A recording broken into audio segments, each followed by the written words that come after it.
Welcome everyone. It's 1 o'clock and we're going to start here shortly. But at this point, we only have 19 of the 45 people registered. So I'd like to give everyone just maybe a minute or two more to log in and so we can get everybody in before we get started. Okay. Thank you for your patience.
Okay, guys, we're going to go ahead and get started.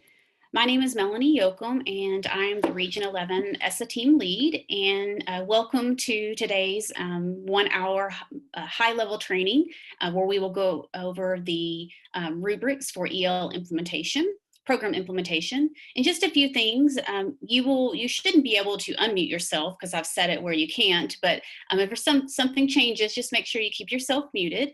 We will use the chat box for communication, and I have Gretchen Kroos with me here today, and she is one of our instructional services coordinators, and she'll help me run the chat and may provide input as well. And questions will be addressed at the end of the training. We'll talk about some of the questions that you may have, and I have a Padlet I've created for you with resources. And also make sure that the name you have displayed is your full name, because that's how we will verify attendance. So if you just have initials or a phone number, please rename yourself and make sure you have your first and last name in there. Also, if you would like, oh yes. This is Gretchen. Actually, you have someone in the waiting room that has an unusual, it's like a technology name. So I don't think I'm going to allow that person in. Okay. I don't know. I mean, I don't know. I don't think I can message them. Yeah, I don't think so. Yes, you can. So I will ask them to, Gretchen, I'm going to ask them to please identify themselves. Because, oh, maybe I can, no? I'm doing it right now. Thanks everyone for your patience. Bye.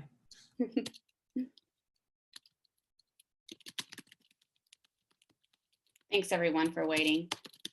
Okay. All right. So also, if you would like to share your learning today, if you would on Twitter or any other social media, you can tag me and our ESC 11 bilingual ESL. All right. So today is a TEA training, and that means that I need to read what TEA has given us to share with you. So throughout today's training, I'm actually going to turn my camera off and on just to, so I can read what I need to read to you and it won't be distracting to anyone. But today's training is an overview training. It's an hour. In the fall, we will be looking to offer a 3-hour and a 6-hour that will be more in depth, but this is just an introduction. So a getting started guide to using the program implementation rubrics and tools, okay? So no, it's going to be fast and furious, but you will get a Padlet, a link to a Padlet at the end that has all of the resources in there to support you. All right, so just an overview of what we'll be talking about in this quick hour is we're going to look at the foundation, the purpose, organization, looking at ESL, DLI, which is dual language immersion, and TBE, which is transitional bilingual education. So we're going to look at all three of those programs and what those rubrics look like. We'll talk about the process. The process is very systematic, and what is a plan of action, and then implementation. What will be your priority goals, reflecting and adjusting, and preparation. What will that look like? Strategic planning, team development materials, and resources. And you'll see the resource down there says Getting Started Guide. It's a great electronic tool that has hyperlinks to a lot of resources in that, and you will have access to that in the Padlet.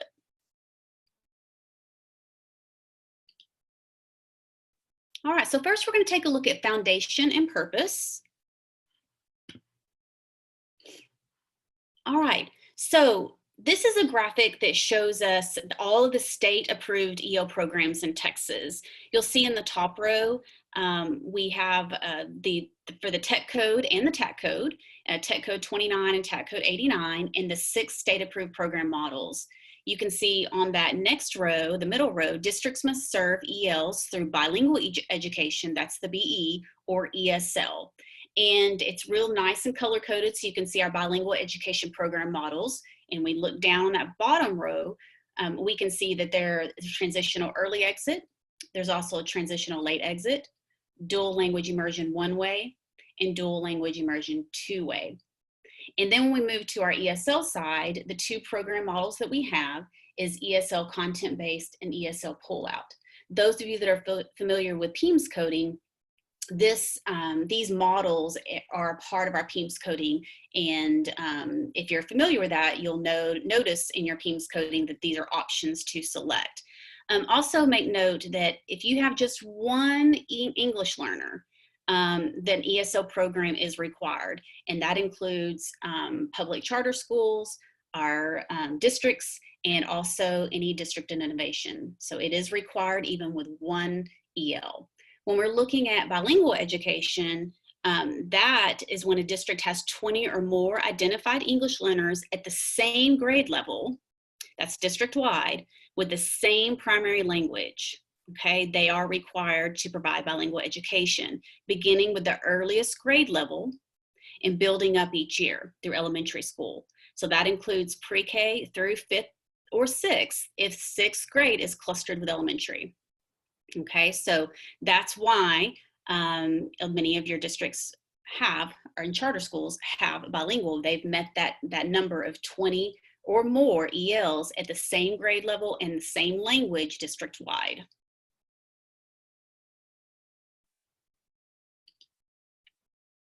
All right, so why were the program implementation rubrics developed? This is the why behind it. And remember, this includes, when we say districts, this includes all local education agencies, also referred to as LEAs, such as districts, charters, and districts of innovation. So why? Why was this done? Districts needed clear guidance on how to not only meet the state requirements, but how to enhance and expand the effectiveness of their programs for ELs, and in return increase English learner achievement. So we have, our basic state requirements, but this is really looking at how can we enhance and expand what we are currently doing, or if we have not started a program yet, what does that look like? The Commissioner's Initiative for Dual Language Immersion and Sheltered Instruction and ESL programs was the catalyst for this initial rubric development for DLI and ESL programs, and commenced pilot projects with 34 districts across Texas in 2018 and 2019. Region 11, we did have districts that did participate. This year, in that year 2, we had just one district that continued in that pilot program. The pilot projects provided us feedback for rubric revisions and further resource development, and laid the foundation for the rubric development for the transitional bilingual education programs. So the purpose, what's the purpose of the program implementation rubrics and these associated tools? This is a self-evaluation for dual language and transitional bilingual, as well as ESL program effectiveness. So this is a self-evaluation. This is not not something that TEA or Region 11 or a service center would come in and do, or an outside entity. This is really a self-reflection tool for your LEA. It's also to assist in determining the next steps for development and improvement for your program implementation at the campus and district level. It's also to provide action items for the roles of teachers, campus administrators, and district personnel.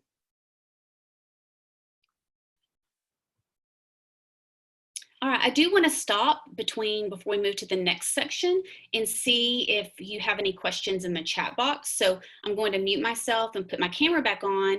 And if you have any questions, feel free to use the chat box to ask that question, and we'll address those.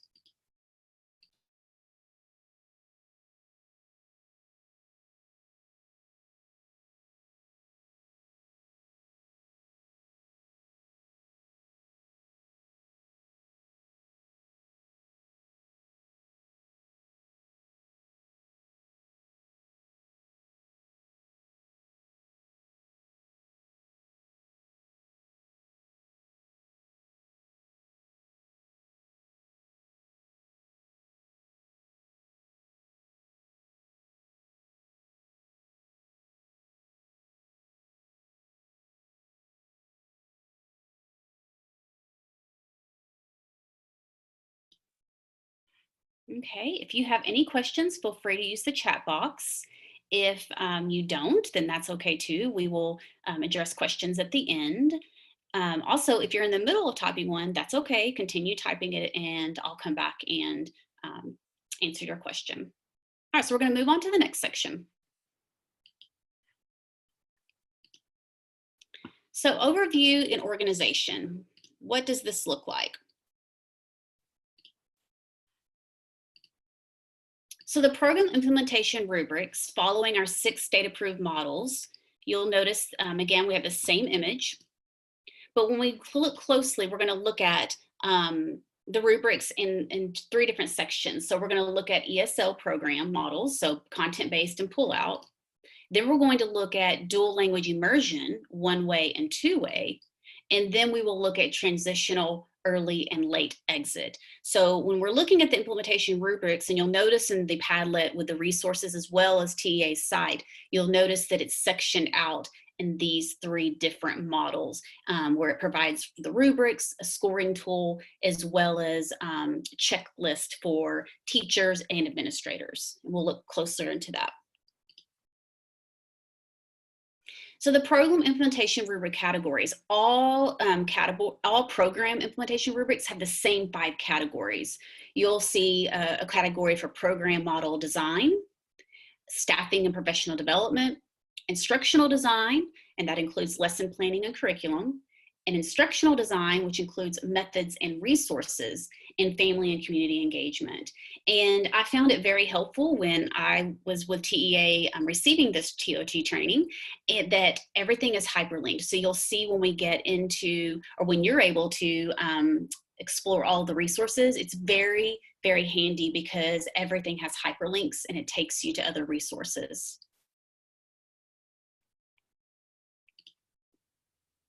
So first, let's look at the ESL program implementation components.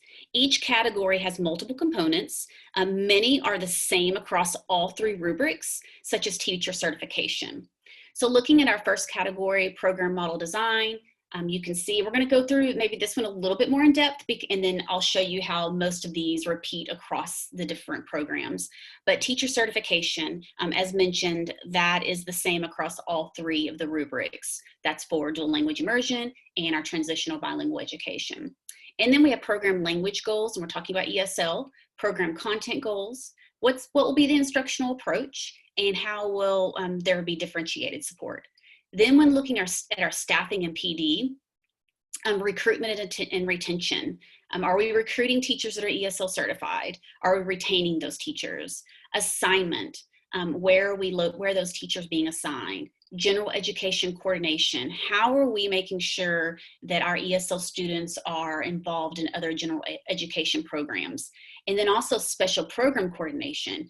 how are we ensuring that our ELs are not being left behind, and they're not, that we are making sure that they're being considered for special education, 504, dyslexia, whatever program that may mean. We would not disclude them just because they're an English learner. And then teacher training. What are we doing to provide professional learning for our teachers? And then what is our professional development plan for our teachers that are ESL teachers? And something that you'll notice when you get into the ESL teacher checklist, any teacher, ESL certified teacher that is teaching a class, regardless of what it is, they are an ESL teacher. So it's not just when we think about ESL teacher, a special teacher that's pulling out students. While yes, that's above and beyond, but we're talking about just your general teacher that's ESL certified. So looking at instructional design, our curriculum standards, are we making sure that our ELPs are included in with the TEKS along with your district curriculum?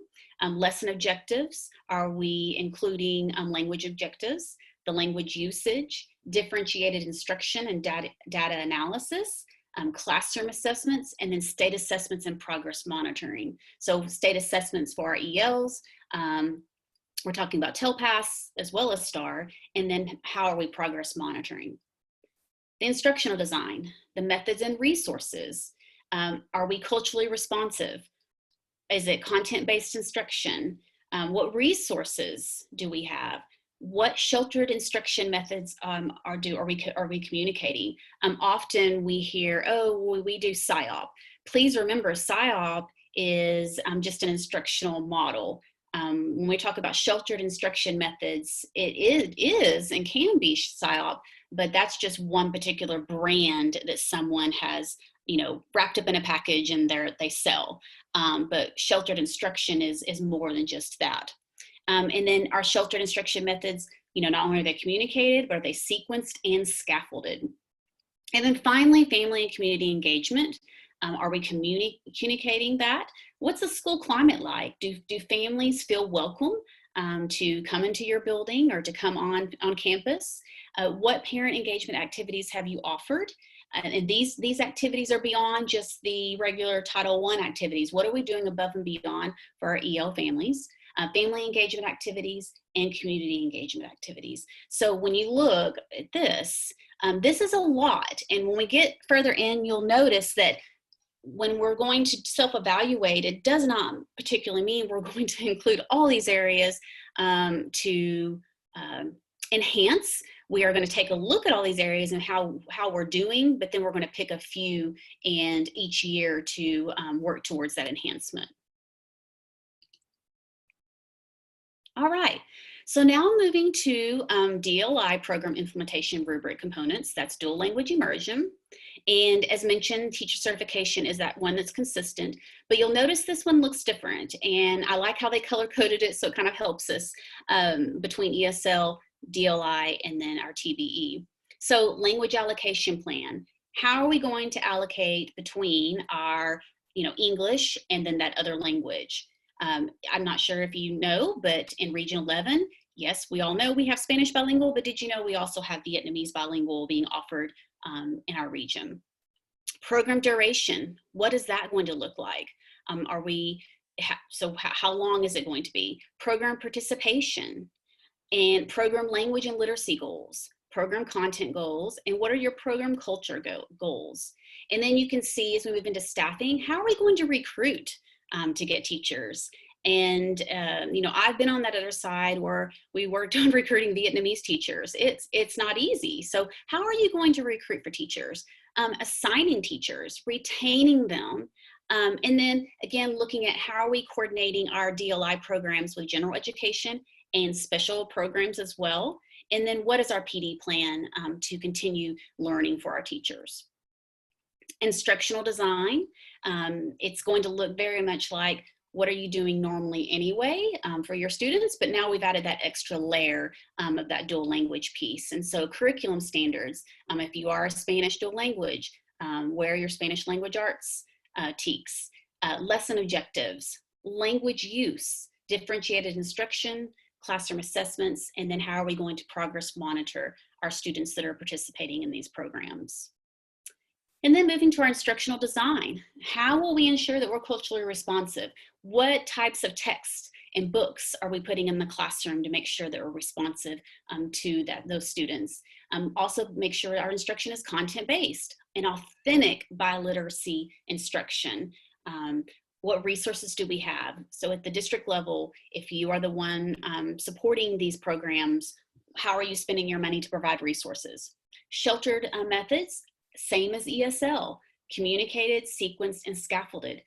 So if I'm in a dual language immersion program, it doesn't mean that I'm not still providing that ESL support. So we're still going to shelter not only the English side, but then the alternative language as well. And then finally, our family and community engagement, the same pieces we talked about on ESL, communication, culture and climate, parent engagement activities, and family and community engagement activities. Are we making sure the parents of our students that are participating in our DLI programs, do they feel like they are part of that campus and community, or do they feel like they're isolated and separate? So really taking a look at what you're doing to ensure family and community engagement. All right, and our final one is transitional bilingual education. And this is the rubric, these are the rubric components here. And again, there's teacher certification, but we have program duration, language transition plan, program literacy goals, and program content goals. So each category has these multiple components. And as we mentioned, many of these are the same across all three of the rubrics, but you'll notice there are some differences to the components from the dual language immersion to the transitional bilingual. Okay, staffing, same, recruitment, assignment, retention, general education coordination, special programs, as well as PD. And we look at instructional designs, same pieces, you know, what's our curriculum standards, lesson objectives, language use, and so on. And then when we look at instructional design, there are some differences but, compared to the DLI. So we have the same as far as culture responsive teaching, but you'll see authentic primary literacy instruction. Okay, so that differs from what we were looking at in DLI. Resources, and again, the same for sheltered and methods. And then the same for our family and community engagement. So with this plan, and when we compare it to DLI, we have differences in our instructional method or design, because here we're looking at authentic biliteracy instruction, and here we're looking at authentic primary literacy instruction. And I know that is a lot. All right, so the program implementation rubric levels. In each component of each rubric category, the scale develops from left to right, with each level building upon the previous level. And I like to think of this much like you know, our teacher evaluation system, and how we, you know, we want to move, we want to continue to grow. So it may be that you're starting at below, but the whole goal is to continue to work your way to exemplary implementation. And also some things to think about or to know is that for the ESL program implementation rubric, it encompasses the ESL pullout and content-based models, and each category and component applies to both models with specific indications of variance noted. For example, a few of the components in the ESL pullout model fulfills the basic implementation level. And an ESL content-based model fulfills the enhanced implementation level. So you'll notice there's some differences in there. And then when you look at DLI, when you look at DLI, it will encompass the one-way and the two-way models, and each category and component applies to both models with specific, again, indications of variance noted. For example, there are certain distinctions made to address aspects related to ELs and English proficient student participation. So when you're looking at a two-way, you also have your English proficient students participating in that program. And then the TBE program, that's the transitional bilingual education, that will encompass the early exit and the late exit. All right, so that was a lot. I'm going to stop here and put myself on mute, and this gives you an opportunity to use the chat box.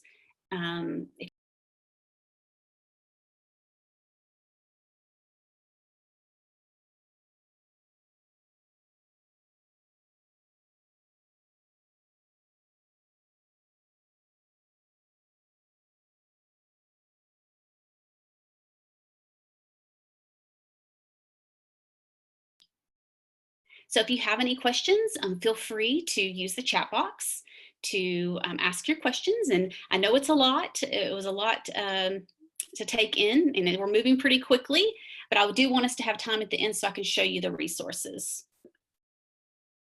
So if you have any questions, please use the chat box.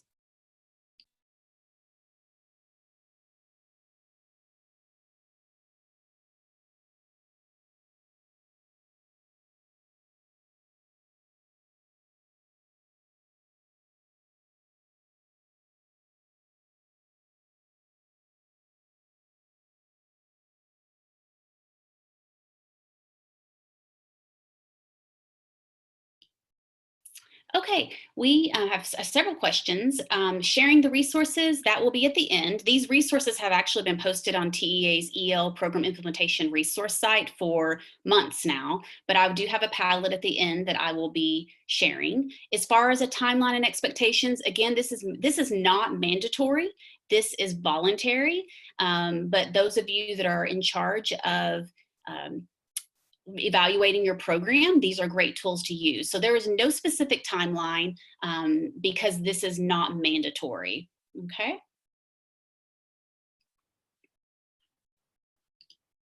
All right, so now we're gonna take a look at strategic planning and team.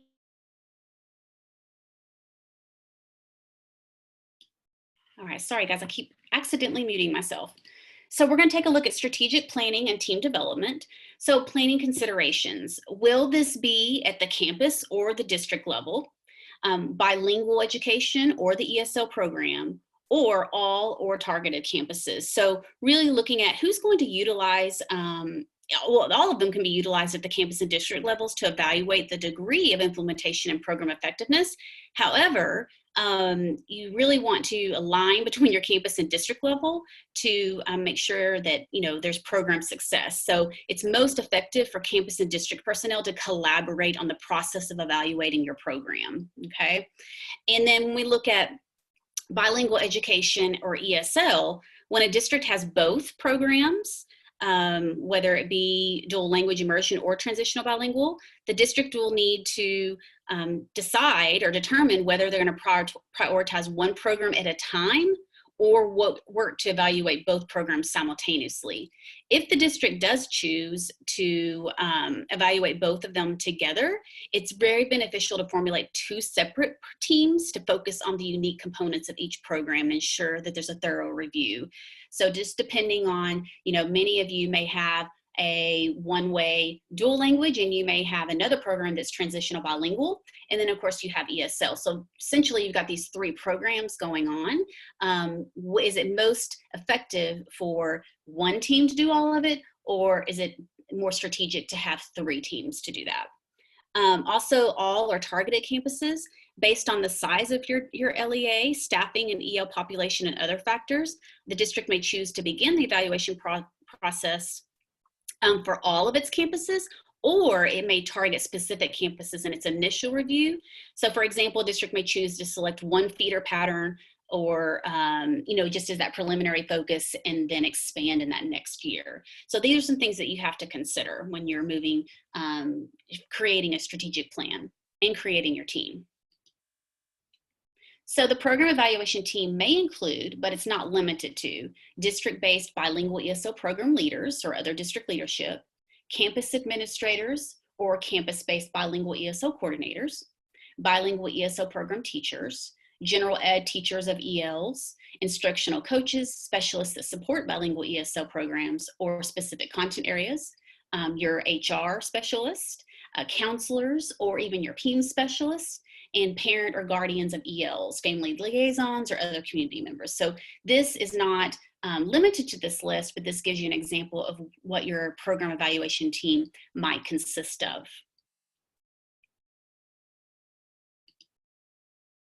All right, so looking at materials and resources, the program implementation rubric provides the foundational, detailed components of program implementation at each level.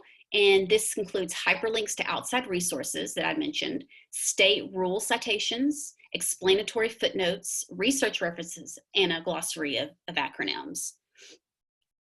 The scoring rubric, or tool, excuse me, is used to quantify the level of implementation for each of the components in each rubric category, including a planning template to document. And so this includes, what's your evidence for score rationale, next steps, and long-term goals. And again, remember, this is not mandatory. This is about a self-evaluation. So you really want to be open and honest about where you're at and where you want to go. So making sure that what is the evidence that you include to provide rationale for the score that was given. So once the program evaluation planning considerations and the team development has occurred, it will be vital for all stakeholders to become familiar with the materials to be used and how these materials work together. And then based on the features of the rubric, it's recommended that the electronic version be utilized, and that is because of the hyperlinks to the outside resources that include state rules, footnotes, and research.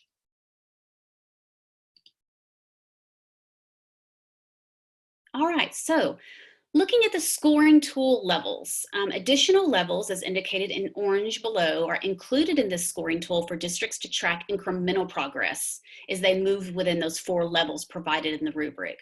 So as you can see in the levels, we have a 0, that's below basic.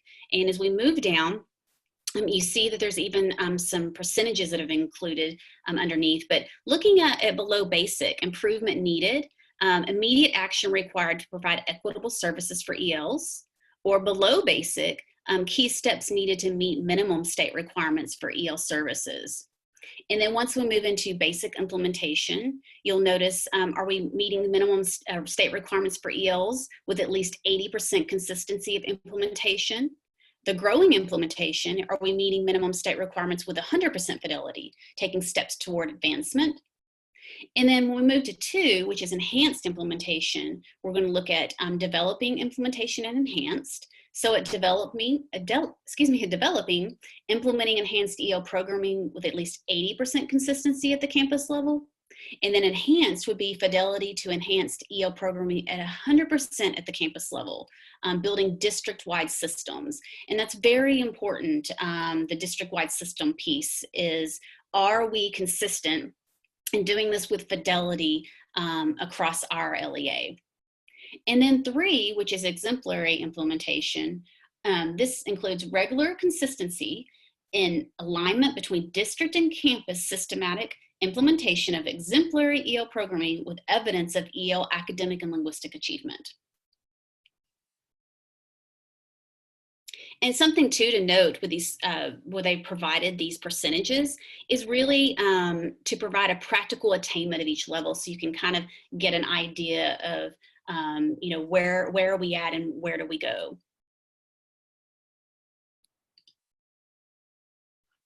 All right, so we talked about what the program implementation rubric provides and the scoring tool and what that provides. Now I'm going to share the stakeholder checklist.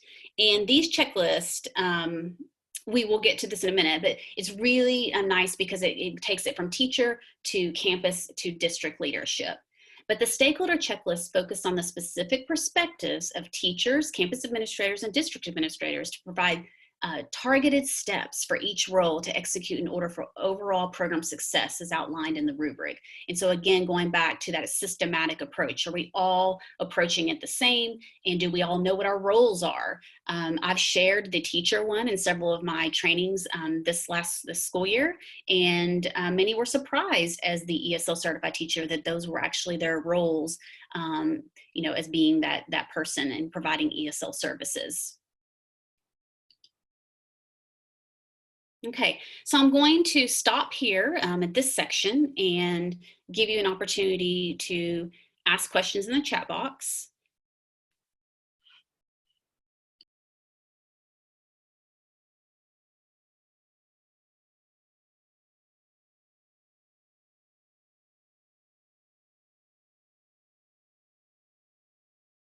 So one of the questions is, if we're transitioning from bilingual early exit to DLI, then do we continue to evaluate bilingual until we phase it out? So that would, maybe if you're looking at transitioning to the DLI, maybe you start planning, look at the implementation of that new program that you're about to implement if you're phasing out the other. But it doesn't hurt to always look at what you currently have. But if you are moving to the DLI program instead, really putting those systems in place now will be helpful once you do transition.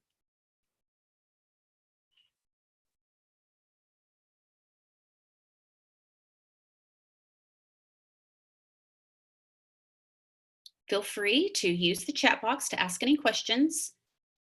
Wait time is the hardest when we're doing this remotely because I can't see your faces, but feel free to use the chat box and we'll address those questions, or you can wait until the end.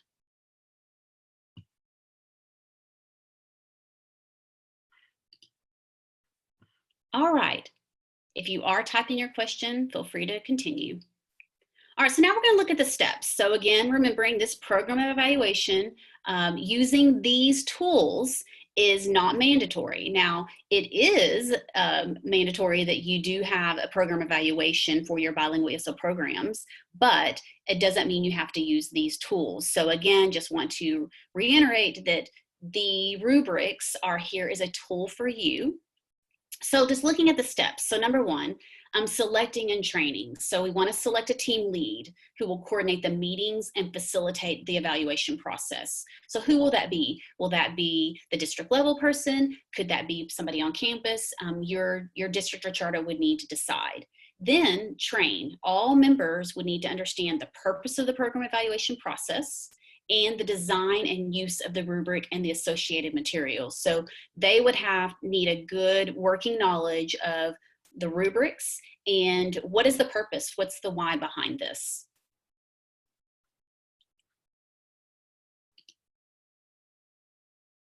All right, so looking at step 2, selecting a timeline for meeting as a team to address each category of the rubric as described in the following steps. You saw there were a lot of categories, so it would be quite overwhelming to do that all in one setting. So you may want to have a timeline where you start addressing each of those categories of the rubric and described in the following steps, and then begin with program model design and continue by following the order of the categories as outlined in the rubric. So starting with program model design and taking a look at each of those components underneath, and then moving to the next section, because again, it is a lot to look at. So really deciding what your timeline will be as a team to address each of these categories in the rubric.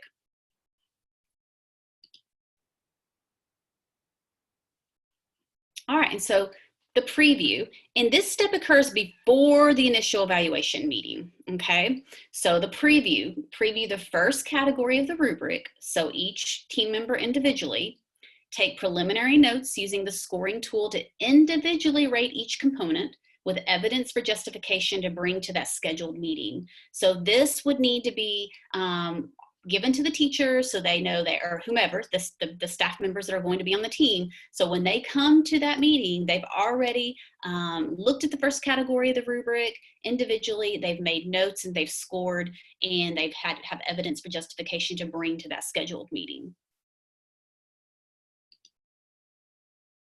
And then step 4, meet and evaluate. So meet as a program evaluation team to discuss that first category of the rubric, considering each member's notes. So decide upon one rating for each component. So each team member individually rates, and then you come together as a team and you decide on one rating for each component. So to calculate the category's total score and to examine the considerations for next steps as listed on the scoring tool. So once you decide what your score will be, then you will look at your next steps. So here is an example of the scoring tool. And so these, the implementation levels matches the rubric levels. So you can see the 1, 0, 1, 2, and 3 that we showed earlier. And then here, based on the number of components in the category, you would rate yourself. So you would take a look, here would be the component name. So if you started with that first category, and and each time you met, or however you want to do it, to score it, and then you would calculate it here at the bottom. And then evidence. What's your justification for the score? What's provided and what's needed? And again, this is all about being very transparent and reflective, because this is not coming to TEA, it's not coming to the Service Center. This is all for you as an internal tool to evaluate your program. And then here, the next steps. What are your short-term actions needed? What is something within this next year or 2 years that you can implement? And then what will be your long-term goals? So what's the direction or plan after the immediate steps are taken? So when we're looking at, maybe a range of 3 to 5 years, what are our long-term goals to get us in our program where we want it to be?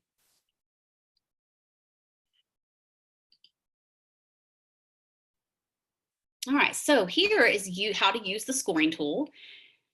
This is for the ESL program model design. On the far left, you see the total category score. So 0 to 2, all the way to 13 to 15. And you can see the description: improvement needed, below basic, basic, growing, developing, enhanced, and exemplary. So our goal is, obviously to get to that bottom piece eventually. Is that going to happen overnight? No. Is it going to happen in 1 year? No.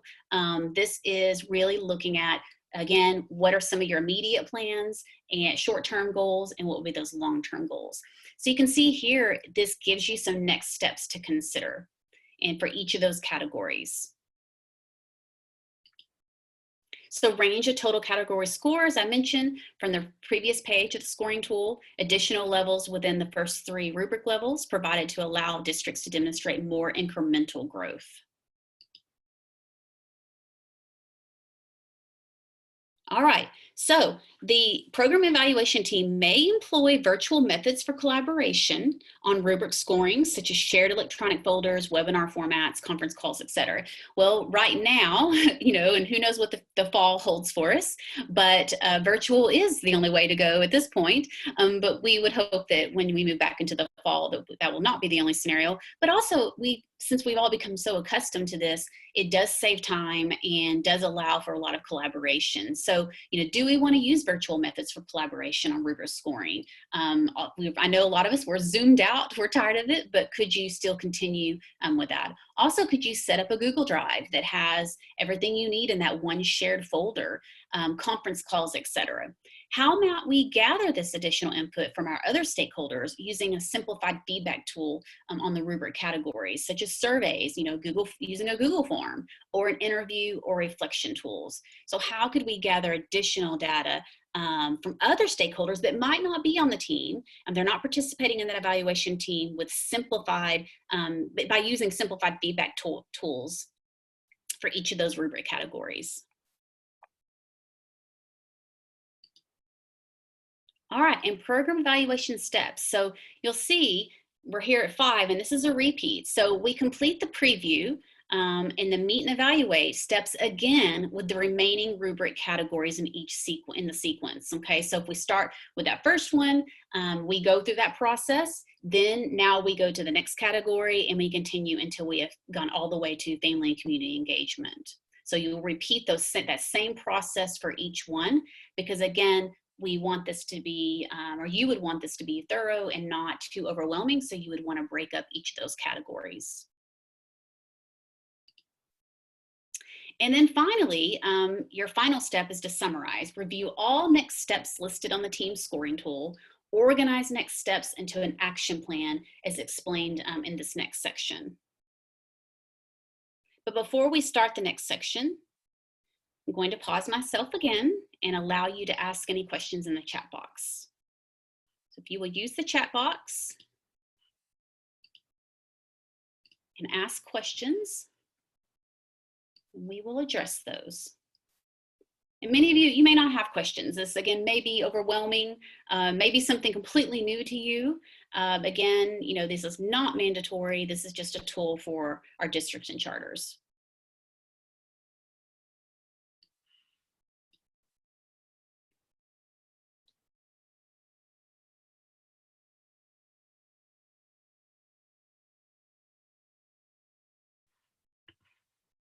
All right, for sake of time, I'm going to continue on, so I honor your time today. But if you are typing a question in the chat box, please continue. All right, so the process, plan of action. So after the program evaluation steps have taken place, the team will synthesize the next steps and long-term goals into an action plan with these considerations. So do we consolidate related next steps, determine high priorities based on our student need, pinpoint highest leverage actions, involve additional stakeholders as needed, set a time frame for completing the action plan, create a timeline for implementing changes within a 3 or 5 year plan. So that would include immediate actions and long-term goals in that timeline, include when and how the action plan will be monitored over time. So we can put all these things in place, but if we don't monitor, that's the biggest piece. We have to monitor our action plan over time and maybe make adjustments. Communicate timely and pertinent information that needs to be disseminated now to various stakeholders. Brainstorm how to build investment in and synthesize the action plan, and synchronize the action plan with other district initiatives. So one of the biggest things I hear often, or used to hear when I was at the district level, is, oh, it's just another thing we have to do. Districts roll out new initiatives, and often it really wasn't asking them to do much different what they were already doing, but really taking a look at how can you synchronize your action plan with other district initiatives that are going on. So now we take a look at individual responsibilities. So as a district and at the district level, we can certainly look at these pieces and say, this is what we want to do, but also there comes a point where there has to be individual responsibility. And so in order to make a means for various stakeholders to affect programmatic growth, the stakeholder checklist can be utilized to target individual action steps for classroom teachers, campus administrators, and district administrators. Using these checklists facilitates the coordination of efforts at every level to ensure fidelity of implementation. Depending on staff size and structure, each stakeholder checklist may include various roles, such as the teacher, that could be the bilingual ESL teacher, a general education content teacher, or an elective teacher, campus administrators, principal, AP, instructional specialist coach, district administrator, could be the coordinator, director, a content curriculum specialist, HR specialist, PD developer, superintendent, or assistant superintendent, okay? So really looking at these checklists, we know that at the district level, we can implement something, but we know that if at the campus level, it's not being done with fidelity, then we're not going to see that systematic growth. So stakeholder checklists can be utilized by all of these different roles. And so you can see the first one in the image is ESL for teacher, then campus administrator, and teacher checklist. And I think any of your administrators, whether at the campus or the district level, are new, even if they aren't new, this is a nice checklist for them to see, oh, wow, am I doing what I need to do? And then as well as your ESL teachers. And again, the teacher, remember, is the teacher checklist, remember, is that person that is ESL certified, that is providing ESL services. And that may look different. I could be the biology teacher, but I'm ESL certified and I have ELs in my classroom. So essentially I am providing ESL services. All right, so now we're going to take a look at implementation. So when we're looking at our priority goals from the action plan, set goals to be implemented in the first year. So start with only 1 to 3 priority goals. Plan for and clearly communicate how the priority goals will be executed at the classroom, campus, and district levels. Set monitoring checkpoints for progress on priority goals and communicate how progress monitoring data will be collected. So you don't want to overwhelm yourself by selecting too many goals. You want to start with 1 to 3 as being your priority in that first year. And be mindful of the potential for lack of implementation when too many expectations are initiated at once.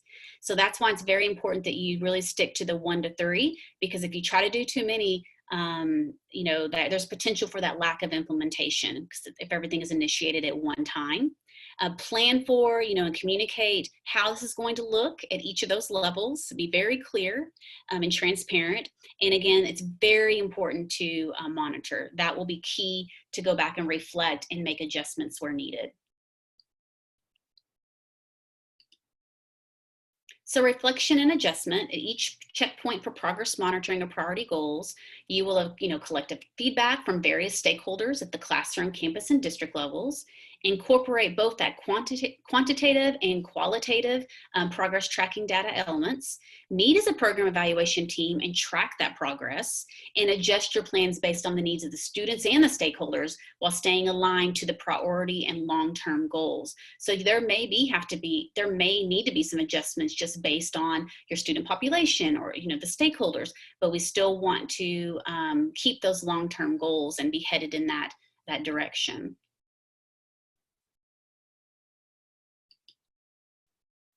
Okay, so that was a whirlwind and a lot to share. So here is where I have a Padlet for you guys, and I'm going to leave this here for a second. I will send a follow-up email with the link, so you'll have that.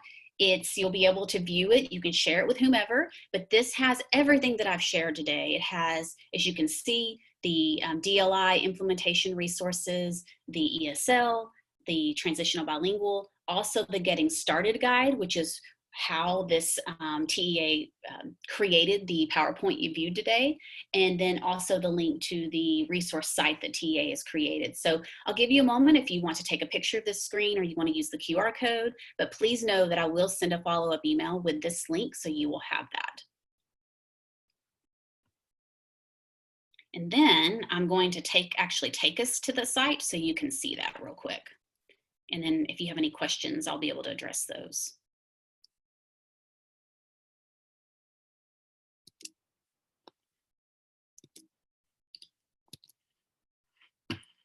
Okay, so real quickly, I just want to show you.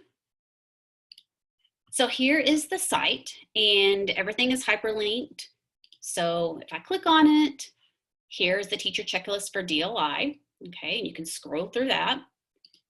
And then here's ESL, and then you see the TBE, and then the Getting Started guide. So I think the Getting Started guide is a nice place to look. You can see it gives us, again, today was just a very mile-high overview.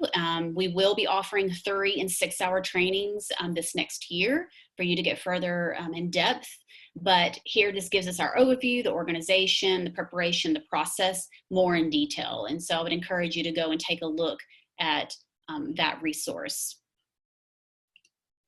So all those pieces are there, and these have been posted on TEA's site. Here's the English Learner Program Implementation Resources. So they've been there for quite a while now. I know they've made some revisions here and there based off of feedback, but you can see the literature reviews. Here's the Getting Started guide. All these pieces that you see down below, all of this is in that Padlet. Including the link to this. So that's there for you, but you can see everything is there in one spot. And again, you are welcome to share this with whomever. And I would encourage you to, once I do know when the fall and spring offerings will be for a more in-depth training, I will definitely be sending out an email to the directors and coordinators, bilingual ESL directors and coordinators with those timeframes so you can register, but we will be providing a more in-depth training for you to take your team. And in those 3 and 6 hour would be potentially looking at bringing a team to that training, so you all together are sitting together and being trained. So from between now and the fall, or probably more closer to late fall, if your district wants to participate and use these rubrics, it's really not participate, but if once they want to use these rubrics, then you might want to consider creating your team and be looking towards bringing your team with you when we do have a more extensive training. All right, so I'm going to pause and take a look at some of our questions. So one of the questions, are all Texas school districts required to offer a textbook at middle school or high school level for ESL newcomer programs? I don't know that there's a requirement for offering a textbook. There must be a ESL program at middle school and high school. Gretchen, are you still on here? I don't know that there's a requirement about you must offer a textbook. Well, I don't know that it's a specific textbook, but there are adoptions that are required by districts. So in other words, there's a middle school adoption. There's typically a high school adoption. I'm not as familiar with it as I used to be. But for example, in elementary, I think it was like Hampton Brown when I taught. And then at middle school, there was another resource that all teachers that have ELs are supposed to have to work with them. There are usually also supplements within whatever state adoption they have. Say for language arts, there should be some supplemental material provided in that adoption to help, whether it be online or hard copies. Your best bet would be to talk with your textbook person at the LEA level and see what your district decided to get. A lot of times those resources, if they even get them, are in the book closet or whatever, or even at the district level, they can be sometimes on a shelf until somebody actually thinks about asking for them. But as far as newcomer specific, no, I don't think so. But there should be something available. And Melanie is very good about providing ideas for resources too. So if they don't have anything, you might ask if they can purchase you any resources with their bilingual allotment, or possibly even Title III if they don't have anything, so that you'll have resources for your newcomer. Thank you, Gretchen. Thank you. And I've been at the Service Center now 3 years, and whenever I was back at the district, it's been a while since there has been an adoption, like Gretchen was mentioning, specific to ELs. I mean, it's pretty old. I want to say they still have it's been quite a few years. But just like Gretchen mentioned, whatever the ELA adoption your district went with, there are EL components. And just like Gretchen said, sometimes it was having to go to the teacher and saying, hey, were there any components that were specific to ELs? And I know my last teaching assignment before I moved to the district level was middle school, and I was the ELA teacher, but for ESL students. And often I would go to the other ELA teachers or other content teachers and ask, hey, was there anything included with your adoption? So that would be another route to take.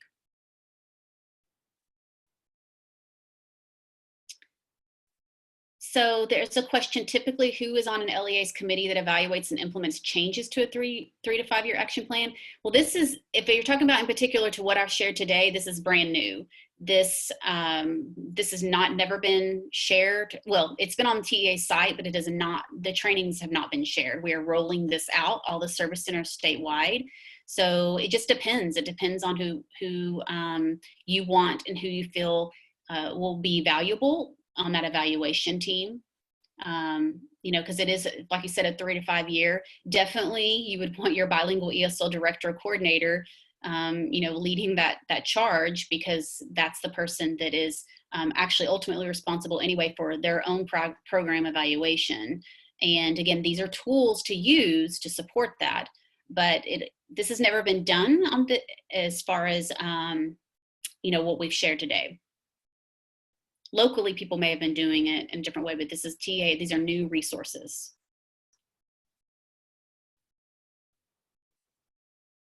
Any other questions that you have as we wrap up our time together?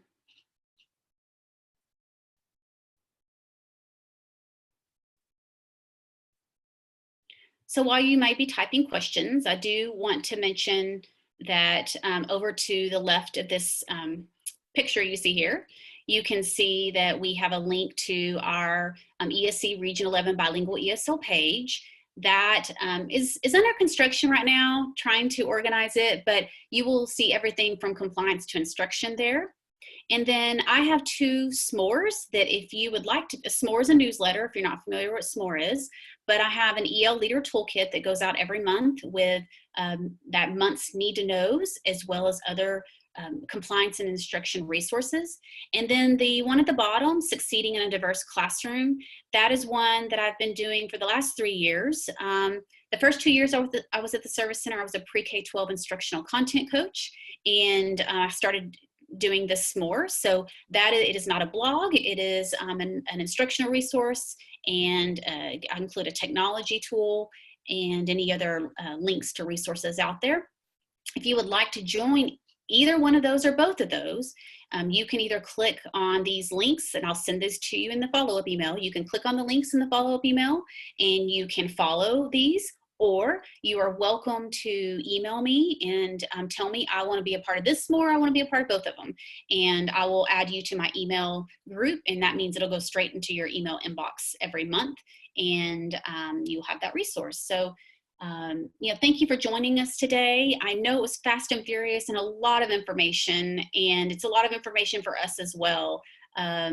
We've only had one interaction to get trained on all of these tools, and so we're here to support you. So be looking for trainings coming out this next school year that will involve that 3 and 6 hour to go more in depth with a team.